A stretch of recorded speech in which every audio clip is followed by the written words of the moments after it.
ये कहानी है सूरजपुर नाम के एक छोटे से गांव की, जहां एक गरीब लकड़हारा मोहन अपनी पत्नी गीता के साथ बड़ी मुश्किलों से जीवन बिता रहा था।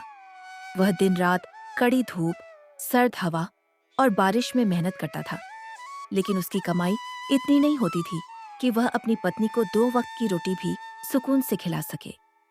एक साल गांव में भयंकर ठंड पड़ी। ठंडी हवाएं ऐसी चल रही थीं मानो आसमान से बर्फ बरस रही हो। इसी ठंड ने मोहन की जिंदगी की दिशा बदल दी।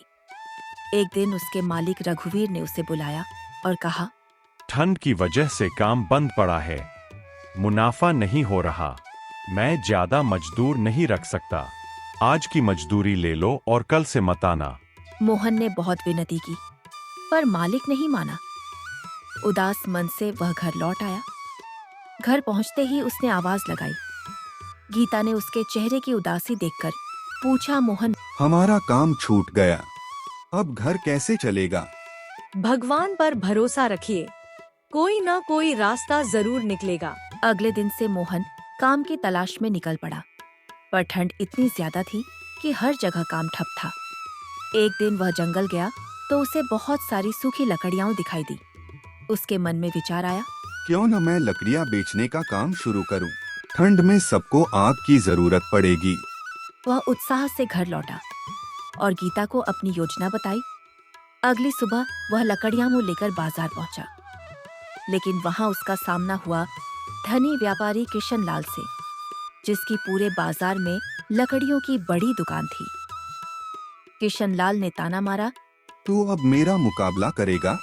यहाँ सिर्फ मेरी लकड़ियां बिकती हैं। दिन भर मोहन खड़ा रहा, लेकिन उसकी एक भी लकड़ी नहीं बिकी। शाम को वह निराश होकर घर लौट आया। दिन बीतते गए, ठंड बढ़ती गई, गांव में लोग बीमार पड़ने लगे। एक दिन गीता भी तेज बुखार में तपने लगी। मोहन घबरा गया। उसके पास दवाई के पैसे भी नहीं थे। मजबूर होकर वह किशन लाल के पास गया। किशन लाल ने उसे आदेश दिया कि वह जंगल के बीचों बीच एक खास पेड़ की लकड़ियां रात में काट कर लाए, दिन में बाजार में उसकी दुकान संभाले। मोहन को शक हुआ, पर मजबूरी थी। जल्द ही गांव के कई और गरीब लोग भी किशन लाल के गुलाम बन गए। एक रात मोहन ने चोरी छिपे देखा कि किशन लाल अपने दोस्त रघुवीर के साथ बात कर रहा है। चालाकी से मजदूरों को निकाल दिया ताकि वे मेरी गुलामी करें, और ये चंदन की लकड़ियां शहर में दुगने दामों में बिक रही हैं। मोहन को सच्चाई पता चल गई। वे लोग चंदन की तस्करी कर रहे थे। मोहन ने अपने साथियों को इकट्ठा किया और सारा सच बताया। उसने एक पत्र लिखकर अपने एक साथी को दिया और कहा, इसे गीता तक पहुंचा दो।